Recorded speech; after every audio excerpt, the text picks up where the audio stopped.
Good morning to all of you. Welcome back my YouTube channel. आप सब कैसे हैं? उम्मीद है कि आप सब भी बढ़िया होंगे। आप सबकी पढ़ाई भी बहुत अच्छे से चल रही होगी। मैंने इस वीक की जो स्ट्रेटजी बनाई है, आज उसका दूसरा दिन है और आज मेरी स्ट्रेटजी में मिडाइवल हिस्ट्री मुझे पढ़ना है। आज मैंने मिडाइवल हिस्ट्री का 2 लेसन डिसाइड किया है कि आज मुझे 2 लेसन बहुत अच्छे से कंप्लीट करना है।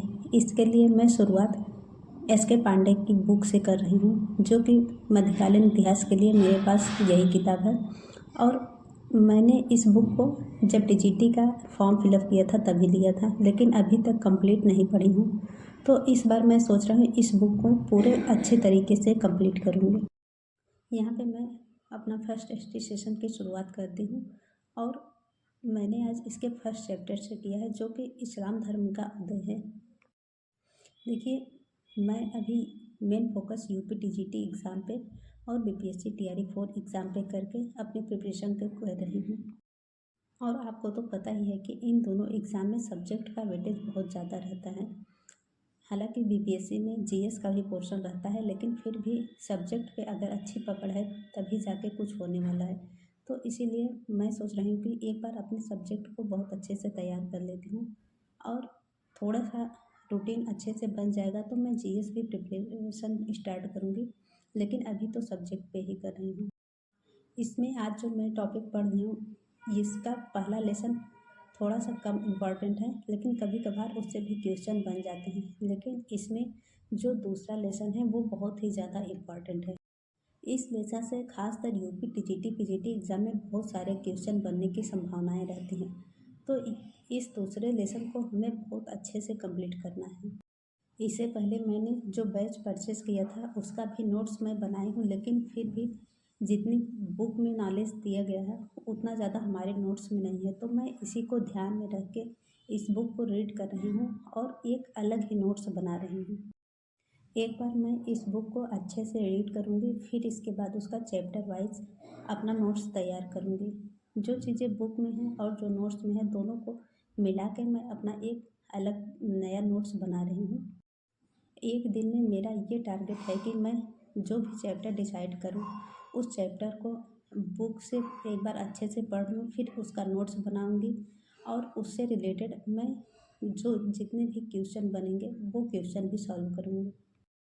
मेरे पास टीजीटी पीजीटी की एक एमसीक्यू बुक है, लेकिन उस बुक में मैंने आज देखा तो ये पहला चैप्टर जो कि मध्यकालीन इतिहास का स्रोत है वो उसमें नहीं दिया गया है। उससे रिलेटेड बहुत ही कम क्वेश्चन थे, तो मैं इससे रिलेटेड क्वेश्चन को यूट्यूब से ही सॉल्व करूँगी। क्योंकि एक दिन में हम जितना पढ़े रहते हैं, अगर उसी दिन उससे रिलेटेड क्वेश्चन उसका सॉल्व कर लेते हैं तो वो ज़्यादा हेल्पफुल रहता है। आज मैंने 8:30 बजे तक बच्चों को स्कूल से पहुंचा के आ गई थी, फिर अपने नेक्स्ट स्लॉट की शुरुआत कर रही हूँ। यहाँ पे मैं जो भी मॉर्निंग में मैंने एक चैप्टर अच्छे से रीड किया था और उसका मैं नोट्स बनाऊँगी।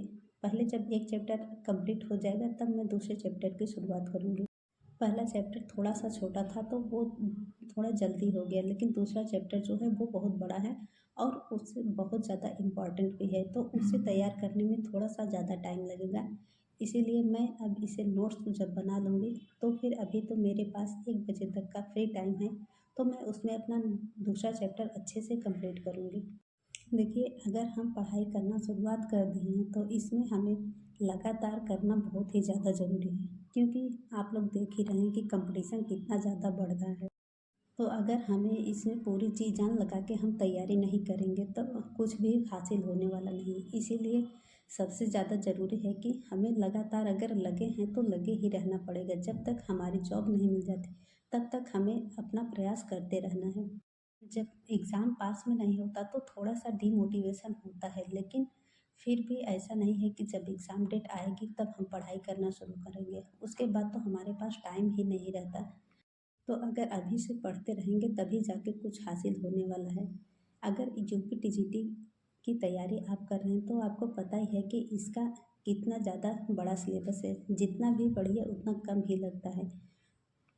इसीलिए अगर पढ़ रहे हैं तो लगातार हर दिन अब पढ़ने की ज़रूर कोशिश करें। हो सकता है कि किसी दिन थोड़ी सी व्यस्तता हो, क्योंकि हम लोग देखिए हाउसवाइफ हैं और हमारे ऊपर घर की जिम्मेदारियां भी हैं, तो हमें इन सब को साथ में लेके ही पढ़ाई करनी है। तो फिर हमें जो भी टाइम मिल रहा है उसे गंवाना नहीं है, क्योंकि ये जो आज का समय मिल रहा है ये फिर दोबारा लौट के आने वाला नहीं है। और देखिए हमें हमारी जो परिस्थितियां हैं वो हमारी इस पढ़ाई से ही चेंज होने वाले हैं। बाकी हमारे पास कोई दूसरा ऑप्शन नहीं है कि हमारी ये परिस्थितियां बदल सकें।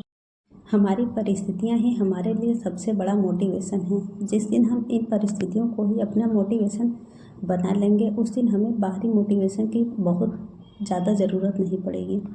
ये जो हमारी परिस्थितियाँ होती हैं ये ऐसा मोटिवेशन है कि हमें हर दिन हर क्षण एक अलग ही ऊर्जा प्रदान करती है। तो इसीलिए हमें सिर्फ अपनी परिस्थितियों के बारे में सोचना है कि हमें ये पढ़ाई इसलिए करनी है कि हमें ये जो परिस्थिति है हमें इससे बाहर निकलना है। देखिए अभी तो एग्ज़ाम भी पास में नहीं है, तो अभी बहुत ज़्यादा पढ़ाई करने की ज़रूरत है। और अभी सर्दियाँ शुरू हो रही हैं तो मौसम भी उतना नॉर्मल है कि इसमें आराम से पढ़ाई हो सकती है। तो इसीलिए सबसे ज़्यादा ज़रूरी है कि जो भी समय मिल रहा है उसमें अगर हम पढ़ाई कर रहे हैं तो हम पढ़ाई बहुत अच्छे से करना है। क्योंकि देखिए अगर हम पढ़ाई करेंगे तभी जाके हम अपनी लाइफ में कुछ बदलाव ला सकते हैं, नहीं तो इन घरेलू कामों में ही फंस के हमारी भी ज़िंदगी ख़त्म हो जाएगी। अगर हमें ज़िंदगी में कुछ बदलाव लाना है तो उसके लिए एकमात्र ऐसा साधन है जो कि पढ़ाई है। पढ़ाई से ही हम अपने इस परिस्थिति से बाहर निकल सकते हैं और अपनी ज़िंदगी में थोड़ा सा बदलाव ला सकते हैं। देखिए जब हम पढ़ाई करते हैं तो उसमें डीमोटिवेशन आता ही है। उसका मेन रीज़न ये होता है कि एक तो समय से वैकेंसी नहीं आती, और अगर वैकेंसियाँ आती हैं एग्ज़ाम होता है तो उसका टाइम से रिजल्ट नहीं आता। तो इसमें स्वाभाविक सी बात है कि डीमोटिवेशन होता है। लेकिन ये सारी चीज़ें हमारे हाथ में नहीं है। हमारे हाथ में सिर्फ है कि हमें मेहनत करना है। तो जो चीज़ें हमारे हाथ में हैं हमें उसी पे फोकस करना है, ना कि जो चीज़ें हमारे हाथ में नहीं है उस पर फोकस करने से कोई मतलब नहीं है। तो इसीलिए सबसे ज़्यादा ज़रूरी है जो समय मिल रहा है उसमें हमें अच्छे से मेहनत करनी है। बाकी आगे का जो होगा वो तो देखा जाएगा। बस इसी तरह से आप लोग भी अपनी तैयारी में लगातार लगे रहिए, और कोशिश यही है कि हमें बस हर दिन पढ़ाई करनी है, बाकी जो होगा सो अच्छा ही होगा।